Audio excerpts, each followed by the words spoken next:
Well, a pair of overnight residential fires once again has local fire officials stressing the importance of smoke detectors.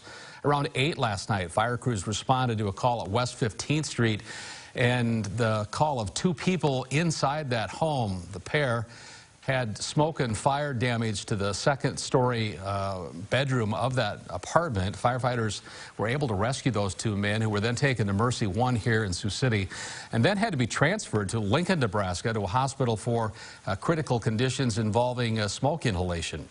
No smoke alarms were found in that home. Meanwhile, at 3:15 this morning, a second fire, crews responding to a call on Pacific Street. This time, when they arrived, the 2 residents had already evacuated. This time, the smoke alarms doing their job.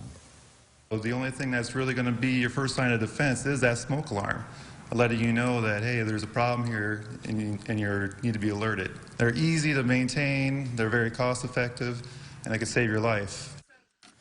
Both of those fires remain under investigation tonight. No other details to pass along at this time.